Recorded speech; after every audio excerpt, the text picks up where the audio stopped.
बिस्मिल्लाहिर्रहमानिर्रहीम अस्सलाम वालेकुम। Welcome back to our channel Inspirant. My name है बशीर ज़रीफ और आज की इस वीडियो के अंदर हम फर्स्ट ईयर मैथमेटिक्स के गर्ल्स पेपर जो कि 2024 के पेपर पैटर्न के मुताबिक हमने गर्ल्स पेपर जो कि फेडरल बोर्ड की वेबसाइट से उठाया था, तो उसके हमने पहले 3 पार्ट सॉल्व किए थे और लॉन्ग क्वेश्चन के पार्ट सॉल्व किए थे। तो कुछ रिमेनिंग पार्ट रह गए थे, कुछ शॉर्ट क्वेश्चन रह गए थे। तो आप लोग कमेंट सेक्शन में बार बार रिक्वेस्ट कर रहे थे कि जो रिमेनिंग पार्ट हैं वो कहाँ पे हैं, ठीक है, वो आप लोगों ने अपलोड क्यों नहीं किए। तो बच्चों की रिक्वेस्ट पे हम जो है रिमेनिंग पार्ट है उनको अपलोड करने जा रहे हैं, ठीक है। तो आज की वीडियो के अंदर जो शॉर्ट क्वेश्चन हमने जहां तक किए थे उससे कंटिन्यू करेंगे। तो उससे पहले आपसे छोटी सी रिक्वेस्ट है कि अगर आपने चैनल को सब्सक्राइब नहीं किया सब्सक्राइब करते हैं और साथ बेल आइकन को प्रेस करते हैं। उसके अलावा हम जो है वो 21 फरवरी से हम बेसिकली जो है फर्स्ट ईयर सेकंड ईयर की एक टेस्ट सीरीज स्टार्ट कर रहे हैं। जो बच्चे इंटरेस्टेड हैं तो डिस्क्रिप्शन के अंदर हमारा व्हाट्सएप का ग्रुप का लिंक होगा, तो वो ज्वाइन करके ऑनलाइन टेस्ट सीरीज का हिस्सा बन सकते हैं, ठीक है। उसके अलावा अगर आप ऑनलाइन ट्यूशन या होम ट्यूशन जाते हैं तभी हमसे रब्ता कर सकते हैं। तो स्टार्ट करते हैं और आगे स्क्रीन की तरफ। तो बेसिकली आज की वीडियो में फर्स्ट ईयर मैथमेटिक्स के गर्ल्स पेपर का नेक्स्ट पार्ट करने जा रहे हैं, जो कि I think so part number 4 है। पार्ट नंबर 1 के अंदर हमने पहले 3 पार्ट के अंदर पहले 5-6 क्वेश्चन किए थे, तो उसके हम फर्दर क्वेश्चन रह गए थे, उनको डील करने जा रहे हैं। तो पेपर की बात की तो हमारा पेपर कुछ यूं था, ठीक है। ऑब्जेक्टिव पोर्शन को हमने स्किप कर दिया था। मैंने कहा था कि पहले सब्जेक्टिव पोर्शन को कवर करूंगा, उसके बाद ऑब्जेक्टिव पोर्शन कवर करूंगा। तो क्वेश्चन नंबर 1 से लेके क्वेश्चन नंबर 7 तक सारे क्वेश्चन हम कवर कर चुके थे। क्वेश्चन 8, 9, 10, 11, 12 क्वेश्चन रह गए थे। तो आज की वीडियो में हम कोशिश करेंगे कि सारे के सारे जो क्वेश्चन 7 से आगे रिमेनिंग क्वेश्चन उनको कवर कर सके। उसके अलावा जो लॉन्ग क्वेश्चन थे उनको हम एक लेक्चर के अंदर कवर कर चुके थे। तो सब वीडियो का लिंक हम डिस्क्रिप्शन में दे देंगे, तो आप भी जाकर देख सकते हैं। तो जो हमारे पार्ट है तो उनको कवर कर लेते हैं। तो हमारे पास जो पार्ट रहते हैं वो पार्ट नंबर 7 से लेकर पार्ट नंबर 12 तक शॉर्ट क्वेश्चन के पार्ट रहते हैं, ठीक है। तो बेसिकली अगर क्वेश्चन नंबर 7 की बात करें, क्वेश्चन नंबर 7 से प्रीवियस यहां तक हम सारे क्वेश्चन प्रीवियस लेक्चर के अंदर कवर कर चुके हैं। अब क्वेश्चन नंबर 7 पे आ जाते हैं। क्वेश्चन नंबर 7 की बात करें तो क्वेश्चन नंबर 7 में लिखा हुआ है कि graph the feasible region subject of a following constant. हमने इसका ग्राफ ड्रा करना है, ठीक है। तो हम इसको फर्दर कर लेते हैं। तो मेरे पास इक्वेशन देख लेता हूं। तो मैं क्वेश्चन नंबर 7 का पहले पार्ट को कवर करने जा रहा हूं और ये सेकंड पार्ट है।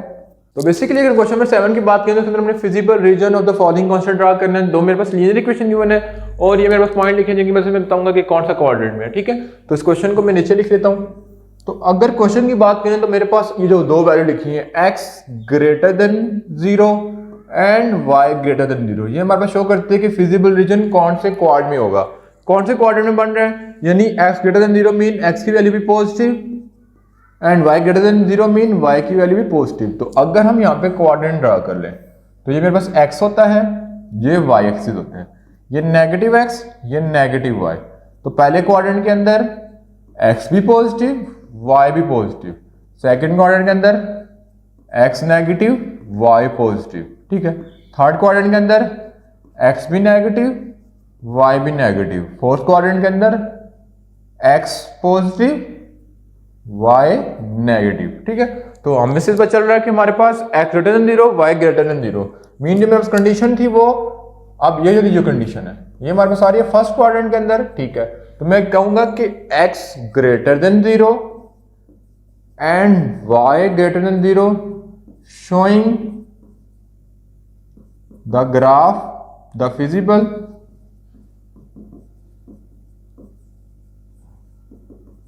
region of following constant graph should be in first quadrant। तो ये चीज आपको समझ आ गई होगी, ठीक है। तो मेरे पास जो कंडीशन की वजह से बता दिया कि मेरे पास कौन से कंडीशन के अंदर क्वाड्रेंट आ रहे हैं। यहां तक करने के बाद अब मैं दोनों लीनियर इक्वेशन को पुट करके उनकी वैल्यू निकालूंगा, ठीक है। यहां तक मैंने लिख लिया। अब मैं दोनों लीनियर इक्वेशन को लिख लेता हूं। अब एक साइड मेरे पास लीनियर इक्वेशन है 3x 6x minus 8y less than equal to 12 और दूसरी साइड है 3x plus 4y greater than equal to 6। अब इसको फर्दर कर लेते हैं। अब फर्दर कैसे करेंगे, ठीक है। एक बार x को 0 पुट करके y की वैल्यू निकाल लेंगे। जब x को 0 पुट करेंगे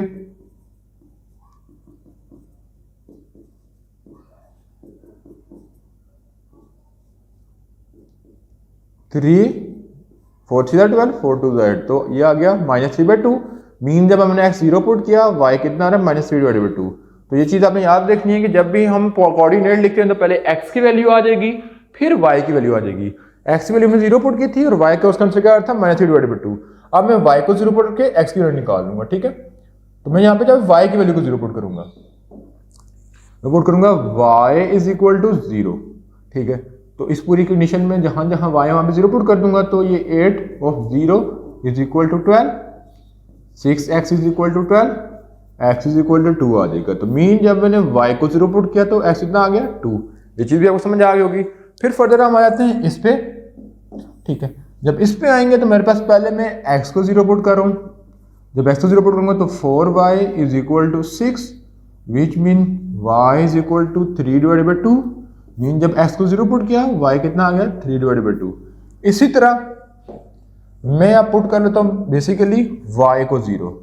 जब मैं y को 0 पुट करूंगा तो आपके सामने देखा जाए तो ये पूरी टर्म 0 हो जाएगी, तो मेरे पास आ जाएगा 3x equal to 6 mean x is equal to कितना आ जाएगा 2। तो ये कितना आ जाएगा 2 एंड 0।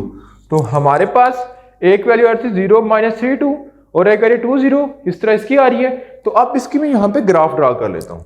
तो मेरे पास दो इक्वेशन कौन कौन सी थी, इन इक्वेशन को वापस लिख लेता हूँ। तो मेरे पास जो फर्स्ट इक्वेशन थी वो थी 6x - 8y less than equal to 12, ठीक है। और दूसरी थी 3x + 4y greater than equal to 6। यहां तक आपको समझ आ गया। तो यहां तक करने के बाद हम इसका ग्राफ ड्रा करेंगे, तो मैं इसके पॉइंट लिख लेता हूं ताकि आपको समझने में इजी हो जाए। मेरे पास 6x - 8y के क्या पॉइंट आर थे, एक ये पॉइंट आर था और दूसरा आर था 2 एंड 0। इसी तरह इसके आर थे 0 एंड 3/2, सिर्फ डिफरेंस क्या है नेगेटिव पॉजिटिव का, और यहाँ पे आर थे 2 एंड 0, ठीक है। यहां तक कर लिया। अब हम देखेंगे कि हमारे पास जो अब इस क्वेश्चन के अंदर हाईएस्ट वैल्यू कितनी है। तो हाईएस्ट वैल्यू अगर मैं 3/2 को डिवाइड करूंगा 2 से तो कितना आता है 1.5। तो मेरे पास जो हाईएस्ट वैल्यू इधर बन रही है मेरे पास बन रही है 2 तक। तो मैं इसका ग्राफ ड्रा कर लूंगा 2 तक, ठीक है। तो यहाँ पे मैं ग्राफ ड्रा कर लेता हूं, ठीक है। मेरे पास स्केल्स के लिए तो मैं हाथ से ड्रा कर रहा हूं तो इसमें मिस्टेक मिशन पॉसिबल है, ठीक है। अब मेरे पास हाईएस्ट वैल्यू कितनी है 2 तक, तो मैं कह दूंगा ये मेरे पास 0 होता है, ठीक है। फिर मैं कह देता हूँ ये 1 है और ये मेरे पास आ गया 2, ठीक है। इसी तरह मेरे पास आ जाएगा ये 1, ये आ जाएगा 2, ठीक है। ये मैं कह देता हूँ 1 है, ये मैं कह देता हूँ 2 है, फिर ये 1 ये 2, ठीक है। अब अगर देखा जाए तो मेरे पास एक्स एक्सिस था पॉजिटिव, एक्स एक्सिस तो इसकी वैल्यू पॉजिटिव थी, ये वाई एक्सिस था पॉजिटिव तो इसकी वैल्यू क्या थी पॉजिटिव। फिर ये देखा जाए तो नेगेटिव एक्स एक्सिस, ठीक है। तो ये हो जाएगा -1 -2 और ये हो जाएगा नेगेटिव वाई एक्सिस, जो जाएगा -1 -2। तो आइए हो सके यहां तक आपको समझ आ गई होगी, ठीक है। फिर हम चेक कर लेते हैं फर्दर कंडीशन को, ठीक है। कंडीशन चेक करने से पहले एक और स्टेप कर लेते हैं, उसके बाद हम कंडीशन चेक करते हैं, ठीक है। अब हम कंडीशन क्या चेक करेंगे कि मेरे पास जो आ रही है, ठीक है। अब मेरे पास जो पहली इक्वेशन है 6x - 8y less than equal to 12 ये आ रही है, उसके पॉइंट देख लेते हैं। तो उसका जो पहला पॉइंट है वो क्या है x, ये पहला एक्सिस होता है x एक्सिस, दूसरा होता है y एक्सिस, ये x एक्सिस ये y एक्सिस, ठीक है। तो अगर हम बात करें तो x एक्सिस की वैल्यू कितनी आ रही है 0, ये पड़ी है। y एक्सिस की कितनी आ रही है -3/2। अब नेगेटिव y एक्सिस किधर है, ये वाला 3/2 को जब हम पॉइंट में आंसर लगाएंगे 3/2 को तो मेरे पास आता है 1.5, तो आ रहा है -1.5, ये 1 आ जाएगा और 1.5 इधर होगा, ठीक है। जो मेरे पास पहला पॉइंट आ गया वो यहाँ पे आ गया, ठीक है। ये चीज आपको समझ आ गई होगी। अब इस पॉइंट को मैं नाम भी दे देता हूँ, ये मेरे पास पॉइंट कौन होता है 0 एंड -3/2, x का 0 y का -3/2। उसके बाद हम देख लेते हैं कि x2 y0, x2 कहाँ बन रहा है यहाँ पे, ठीक है। दूसरा पॉइंट मेरे पास क्या आ गया 2 एंड 0, ठीक है। अब इन दोनों पॉइंट को मैं मीट कर लेता हूं, मेरे पास स्केल है तो मैं हाथ से ड्रा कर रहा हूं, ठीक है। अब जब मीट कर ले तो इनके आखिर में याद रखेंगे मेरे पास 3 इक्वेशन आ रही है, तो मैं इसके लास्ट पे इसकी इक्वेशन भी लिख लेता हूं कि 6x - 8y less than equal to 12। तो यहां तक आपको समझ आ गया। फिर हम नेक्स्ट स्टेप को मूव करते हैं। अब दूसरी इक्वेशन की बात कर लेते हैं। अगर दूसरी इक्वेशन की बात की तो मेरे पास आ रहा था 3x + 4y, 3x + 4y greater then 6। अब इसके लिए पॉइंट आ जाता है, पहला पॉइंट का 0 एंड ये x एक्सिस था, x का 0 एंड y का 3/2 जो कि 1.5 बनेगा और यहाँ पे आ रहा है। अब इस पॉइंट को नाम देता हूँ 0 एंड 3/2, ठीक है।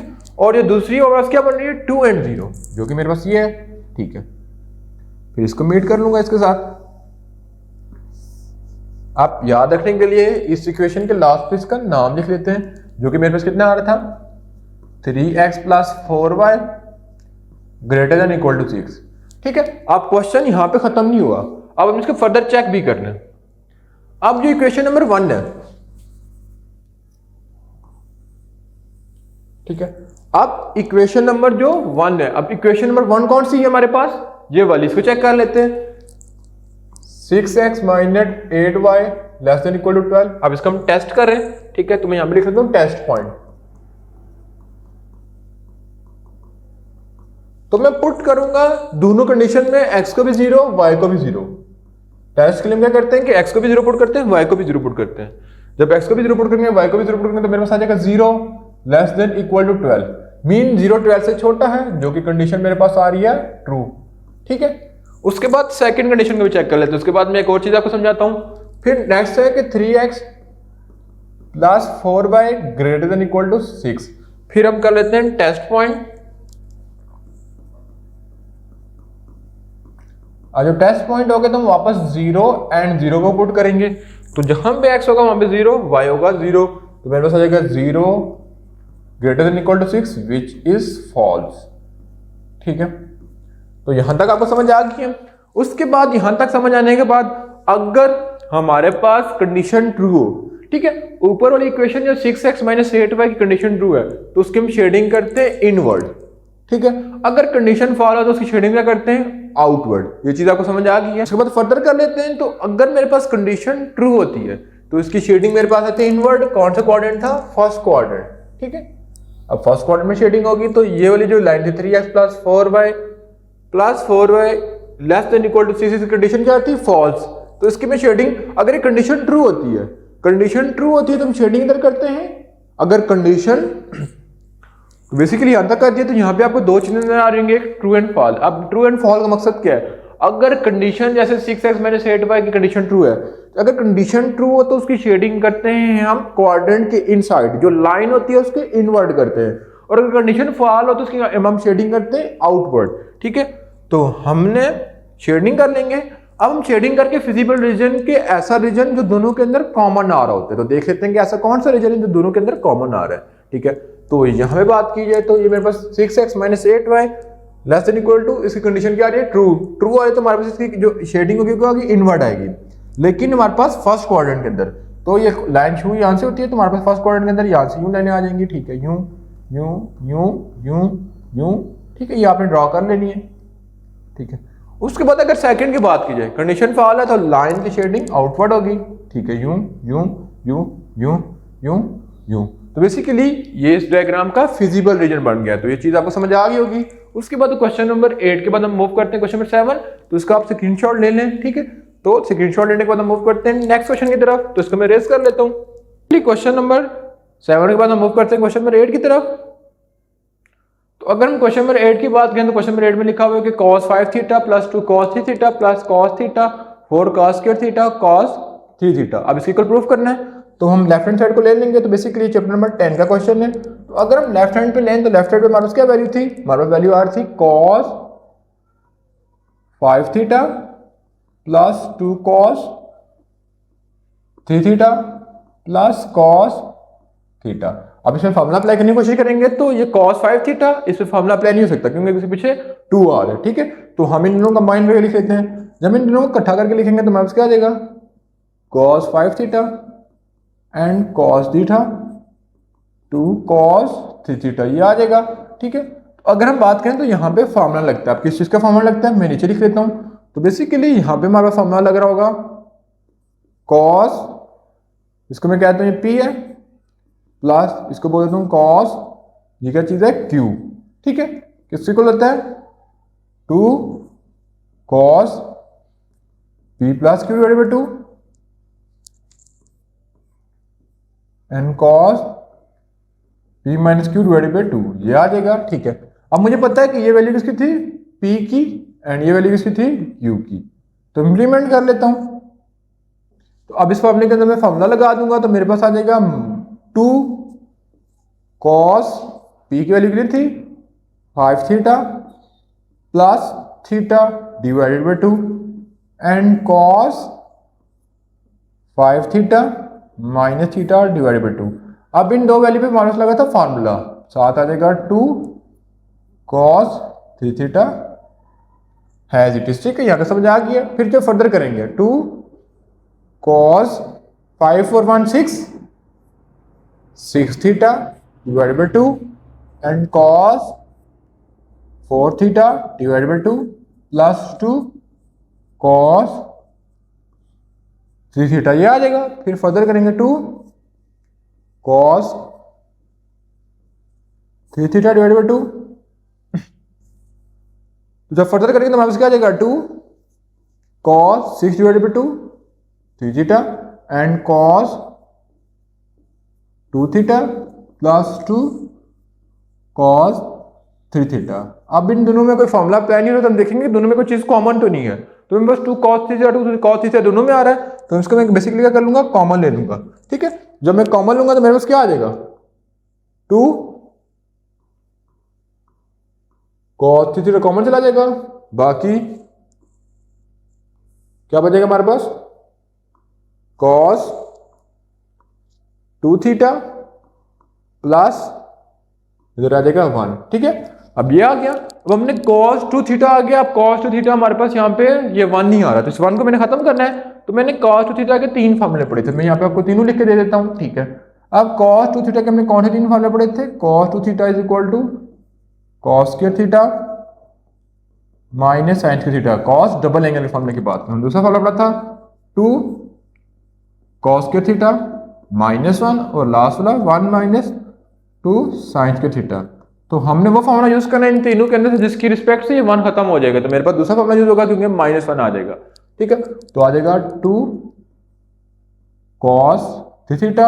अब डबल एंगल का फॉर्मूला यूज करते हैं सेकंड वाला, तो आ जाएगा 2 cos स्क्वायर थीटा -1 और ये +1 साथ आ जाएगा, तो ये -1 +1 कैंसिल हो जाएंगे, तो आ जाएगा 2 cos 3 theta into 2 cos square theta, 2 और 2 हो जाएंगे आपसे multiply 4 cos 3 theta and cos square theta, ये आ जाएगा। तो मेरे पास लेफ्ट हैंड साइड और राइट साइड आपस में बराबर हो जाएंगी, यही मेरे पास लेफ्ट साइड थी और यही राइट साइड मैंने प्रूव कर दी। तो बेसिकली ये था क्वेश्चन नंबर 8 का पार्ट नंबर 1।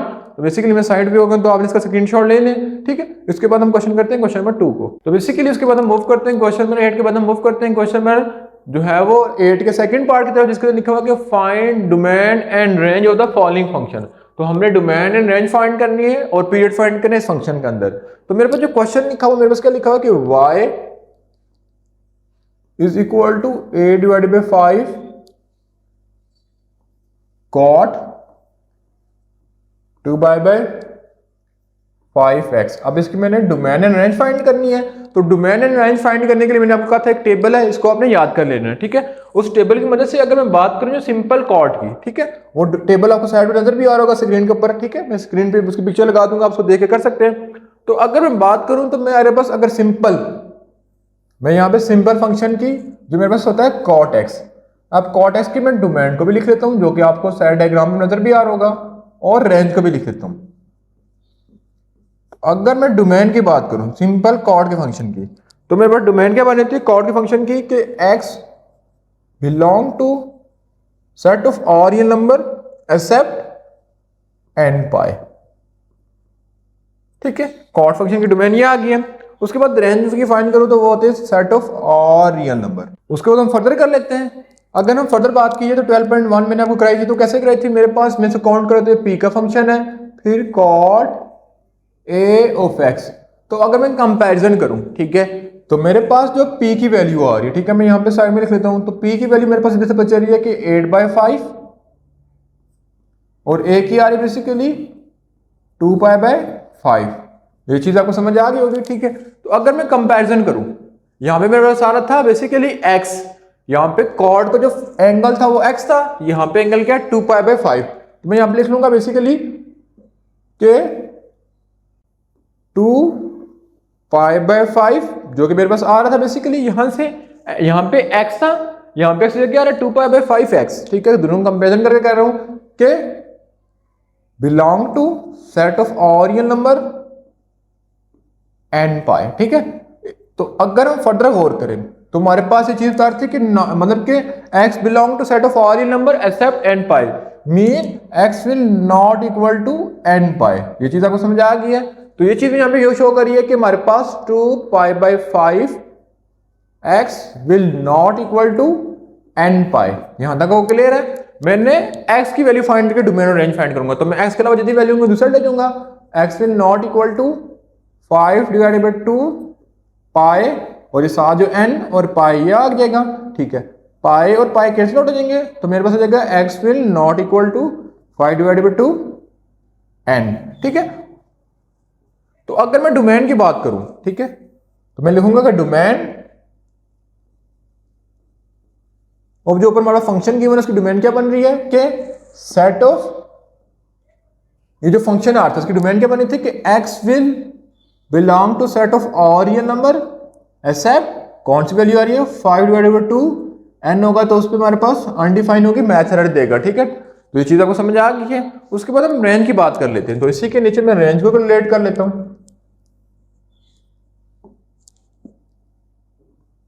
अब रेंज का क्या फॉर्मूला होता है कि जो भी हमारे पास उसकी रिस्पेक्ट से वैल्यू आ रही है, तो उसका मतलब कहते हैं p मल्टीप्लाई रेंज, ठीक है, ऑफ कॉट x, ठीक है। अब p की वैल्यू मेरे पास कितनी थी 8/5, और इसकी रेंज क्या थी set of all real number. जब 8/5 को मल्टीप्लाई करें तो वापस रियल नंबर आ जाएगा, तो हम इस कहेंगे इसकी रेंज क्या है set of all real number, ठीक है। ये चीज आपको समझ आ गई है। फिर लास्ट में हम कैलकुलेट कर सकते पीरियड को। अब पीरियड कैसे कैलकुलेट करेंगे, अब पीरियड को कैलकुलेट करने का फॉर्मूला था कि 2π अगर मेरे पास, अब पीरियड कैसे कैलकुलेट करे थे, पीरियड कैसे कैलकुलेट करते कि हमारे पास कॉट और टेन का फंक्शन होगा, मीन कॉट और टेन, ठीक है। तो पीरियड का फॉर्मूला क्या हो जाएगा π/8। लेकिन अगर साइन कॉस सीकेंड और कोसीकेंड में से फंक्शन होगा तो हमारे पास क्या होता है 2π/a। तो मेरे पास कॉट का फंक्शन आ रहा है तो इसका पीरियड क्या हो जाएगा कि π/a। तो मैं पाई ए की वैल्यू में लिख लेता हूं जो कि मैंने कितनी निकाली थी 2π/5, तो ये 5 ऊपर चला जाएगा, 5π/2 पाई कैंसिल आउट, तो उसका पीरियड कितना आ जाएगा 5/2। तो बेसिकली ये था क्वेश्चन नंबर 8। क्वेश्चन नंबर 8 का पार्ट नंबर 1 और पार्ट नंबर 2 कवर किया। इसके बाद हम मूव करते हैं नेक्स्ट पार्ट की तरफ। नंबर 9 हमारे पास चैप्टर नंबर 11 का क्वेश्चन है कि find interior angle whose side measure is 5 centimetre, 6 centimetre and 7 centimetre. तो हमारे पास हमने इसके इंटीरियर एंगल को मेजर करना है। मीन अगर इस क्वेश्चन की बात करें तो हमारे पास तीनों की तीनों साइड गिवन है, ठीक है। मेरे पास 3 साइड गिवन है, तो ए को मैं कहता हूँ 5 है, बी को बोल देता हूँ मेरे पास है 6 एंड सी को बोल देता हूँ मेरे पास 7 है, ठीक है। मैंने इंटीरियर एंगल को फाइंड करना है, तो ए की रिस्पेक्ट से जो एंगल होता है अल्फा, इसको भी फाइंड करना है, बी की रिस्पेक्ट से बीटा एंड सी की रिस्पेक्ट से गेमा, ठीक है। अभी हम कोई भी फॉर्मूला यूज लगा के इसको फाइंड कर लेते हैं। तो हम लॉ ऑफ कोसाइन यूज कर लेते हैं, ठीक है। लॉ ऑफ कोसाइन को यूज करते हम इसको फाइंड कर लेते हैं। तो पहले मैं फाइंड कर लेता हूँ अल्फा। तो लॉ ऑफ कोसाइन को यूज करते हुए हम अल्फा की वैल्यू देखें तो हमारे पास क्या फॉर्मूला था कि a square is equal to b square plus c square minus 2bc cos of alpha, ये फॉर्मूला था। अब मैंने कॉज ऑफ अल्फा फाइंड करना है, ठीक है। अल्फा फाइंड करना है तो मेरे पास क्या हो जाएगा, इसी फॉर्मूले को रीअरेंज करके लिख लेंगे, तो मेरे पास आ जाएगा कि cos of alpha is equal to b square plus c square minus a square divided by 2bc, ये फॉर्मूला बन जाएगा, ठीक है। तो मुझे अल्फा फाइंड करना है, तो मेरे पास जाएगा alpha is equal to cos inverse b square plus c square minus a square divided by 2bc। अब इससे आपने अल्फा फाइंड कर लिया। इसी तरह बीटा का फॉर्मूला यूज कर लें, जब अल्फा बीटा दोनों आ जाएंगे तो आपने लिखना है कि अल्फा प्लस बीटा प्लस गेमा इज इक्वल टू 180। उस तरह आपने तीसरा एंगल भी फाइंड कर लेना, तो इसको आपने मजीद खुद कर लेना और कमेंट सेक्शन में बताना इसका आंसर क्या आया, ठीक है। उसके बाद अगर हम नेक्स्ट क्वेश्चन को डील करें तो बेसिकली क्वेश्चन नंबर 9 के पार्ट नंबर 2 की बात करें तो लिखा हो कि फाइंड रेडियई आर। हमने रेडियई और सर्कमस्क्राइब का रेडियस फाइंड करना है of a circle having side. Side हमारे पास गिवन है, तो अगर हम पहले साइड की बात करें, हमारे पास साइड क्या गिवन है, मैं कहता हूँ कि ए मेरे पास लिखी हुई है 18, बी लिखी हुई है 16 and c is equal to 19। ठीक है, what we are going to find, we are going to find radii and small r. ठीक है, अब इन दोनों का फॉर्मूला देख लेते हैं। तो अगर मैं आर का फॉर्मूले की बात करूं तो मेरे पास क्या होता है कि r is equal to a multiply with b and c divided by 4 del. ठीक है, उसी तरह मैं स्मॉल आर की वैल्यू की बात करूं तो वो मेरे पास होता है डेल डिवाइडेड बाई एस। अगर हमारे पास बात की तो मेरे पास इस फॉर्मूले का जो ना एस डेल दोनों हमारे पास अननोन है। तो सबसे पहले मैं एस को फाइंड कर लेता हूं। तो मेरे पास एस को कैसे फाइंड करूंगा, एस का मेरे पास फॉर्मूला होता है s is equal to a plus b plus c divided by 2। ठीक है, तो मेरे पास एस में जो ए की वैल्यू कितनी है 18 plus 16 plus 19, 18 plus 16 plus 19 divided by 2। इन सब वैल्यू को मैं कैलकुलेटर पुट करके देखता हूँ कि मेरे पास एस कितना आ रहा है। सॉरी, यहाँ पे मेरे पास ए की वैल्यू मेरे पास 18 नहीं 8 है। ठीक है, यहाँ पे ए की वैल्यू कितनी आ रही है 8, मेरे पास आ जाएगा 8 प्लस 16 प्लस 19 डिवाइडेड बाई 2। अब इन सब वैल्यू को मैं कैलकुलेटर पुट कर लेता हूँ। तो 8 प्लस 16 प्लस 19 को जब मैं कैलकुलेटर पुट करूंगा तो मेरे पास आ जाएगा 43 और डिवाइड में 2। तो 43 डिवाइड बाई 2 को देख लेते हैं हमारे पास कितना आता है। 43 डिवाइड बाई 2 करेंगे तो हमारे पास आ जाएगा 21.5। तो मेरे पास एस की वैल्यू कितनी आ गई 21.5। ऐसे कैलकुलेट करने के बाद मैंने कैलकुलेट करना था डेल, तो डेल को कैलकुलेट कर लेते हैं। अब डेल की वैल्यू क्या थी under root s into s minus a s minus b and s minus c. तो अगर हम बात करें एस की वैल्यू कितनी है 21.5, 21.5 माइनस 8, 21.5 माइनस 16 एंड 21.5 माइनस 19, ये आ जाएगा। ठीक है, अब इन सब वैल्यू को मैं कैलकुलेटर पुट करके देख लेता हूँ मेरे पास क्या आंसर आता है। तो सब वैल्यू के साथ कैलकुलेट करूंगा तो मेरे पास सबसे पहले आ रहा है 21.5। ठीक है, multiply with 21.5 minus 8 bracket close, फिर multiply new bracket start 21.5 minus 16 bracket close multiply with 21.5 minus 19। Basically जब फर्दर पूरे कर लूंगा तो मेरे पास जो इसका रिजल्ट आ रहा है टोटल, जब मैंने 21.5 मल्टीप्लाई 21.5 माइनस से 21.5 माइनस 16 सबको किया टोटल कैलकुलेटर पे, तो मेरे पास आंसर दे रहा है 63.17। ठीक है, मीन डेल की वैल्यू कितनी आ रही है 63.2। ठीक है, तो मेरे पास डेल की भी वैल्यू आ गई और एस की भी वैल्यू आ गई है। जब मेरे पास डेल की वैल्यू भी आ गई एस की वैल्यू भी आ गई तो मैं इधर पुट कर लूंगा। ठीक है, तो मेरे पास ए की वैल्यू कितनी है मेरे पास 8, बी की वैल्यू कितनी है 16, सी की वैल्यू कितनी है 19 डिवाइडेड बाय 4, डेल की वैल्यू कितनी आ रही थी 63.17। ठीक है, ये आ गया। अब इन तीनों को मैं मल्टीप्लाई करके देखता हूँ मेरे पास कितना आ रहा है। तो मैंने मल्टीप्लाई करना 8 मल्टीप्लाई 16 मल्टीप्लाई 19, तो मेरे पास आ रहा है 2432 डिवाइडेड बाय